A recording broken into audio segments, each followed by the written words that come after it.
Ça y est, la compétition est lancée à Menton-Yvelines pour les championnats d'Europe juniors et moins de 23 ans de course en ligne. La première course est partie dans les temps et c'est sur 1000 mètres que les athlètes ont débuté les séries. Pour ce premier jour, les conditions étaient idéales avec un bassin magnifique et une météo ensoleillée. Seule une petite brise de face soufflait sur l'eau. Du côté de l'organisation, tout le monde est soulagé de voir cet événement s'animer. Ça fait du bien là, de lancer les courses après plusieurs semaines sur site où ça a été lourd à installer. Là voilà, les courses sont parties, tout s'est très bien déroulé, on est parti dans les temps et ça fait vraiment plaisir à toute l'équipe, à tous les bénévoles parce qu'on attendait ça avec impatience. Il était temps que ça chauffe. On a tout fait pour rendre un maximum de services aux athlètes, notamment dans le village et sur la partie restauration et transport. Voilà, un athlète content même s'il n'a pas réussi forcément ses courses, sur l'ambiance c'est le plus important. Une équipe de bénévoles voilà, où on peut les mettre en avant puisque les équipes sont importantes et il s'agit aussi de pouvoir les fidéliser et de les récompenser sur l'événement. L'équipe de France est entrée de plein pied dans la compétition en plaçant d'ores et déjà des bateaux en finale. Si le C2 Dames Junior 500 mètres et le K2 Dames moins de 23 ans 1000 mètres sont directement en finale, les autres ont dû passer par les séries. 8 bateaux tricolores se sont hissés directement en finale, évitant ainsi le passage périlleux par les demi. En tête de cette délégation, Sarah Guyot, la championne du monde en titre des moins de 23 ans sur 500 mètres, a gagné facilement sa série.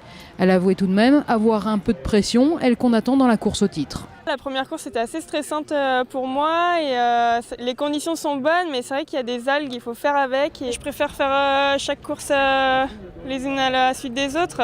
Voilà, j'y pense quand même à les gagner. Hein. C'est quand même, je fais chaque course pour gagner, donc voilà.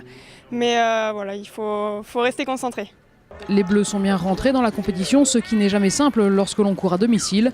Les favoris ont tenu leur rang malgré la pression et le bilan est encourageant pour l'instant. C'est super sympa, c'est assez spécial, on n'a pas trop l'habitude de courir en France. Les athlètes sont prêts, il y a beaucoup d'envie, beaucoup de jeunesse parce que forcément on est en équipe junior et moins de 23 ans. Beaucoup d'excitation, mais de la bonne excitation qui donne vraiment envie d'aller et de performer. Et ça donne une ambiance assez positive et c'est vraiment sympa d'être dans ce collectif. La compétition ne pourrait pas fonctionner sans les juges. Ils viennent de tous les pays d'Europe, de la Bulgarie à l'Allemagne en passant par la République tchèque. D'abord juges nationaux, ils ont suivi un stage de formation avec la fédération internationale ou européenne pour pouvoir officier. Chargés du bon déroulement des compétitions, ils tranchent lorsqu'un bateau doit être disqualifié, comme aujourd'hui pour des prises de vagues ou des sorties de couloir par exemple. En cas de litige, un processus d'appel existe avec un jury qui statue sur la décision prise par le comité de course. Ce comité à Menton-Yvelines est aussi composé d'une partie de juges français. Sur un championnat comme celui-là, il y a à peu près une trentaine de juges et le rôle du juge, c'est de faire en sorte que la compétition se déroule bien. Donc de veiller à la bonne organisation et au respect des règles. Si on prend les choses dans l'ordre, il y en a d'abord sur le contrôle des embarcations, puisque les embarcations doivent respecter certaines jauges.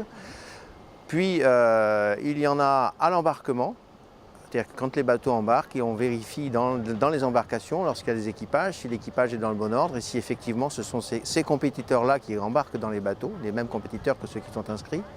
Puis en partant vers le départ, il y a bien évidemment les starters. Durant la course, les juges de parcours qui suivent la course et qui vérifient que les compétiteurs restent bien dans leur couloir. Et enfin, bien évidemment, à l'arrivée, les juges d'arrivée qui vont établir le bon ordre de la course.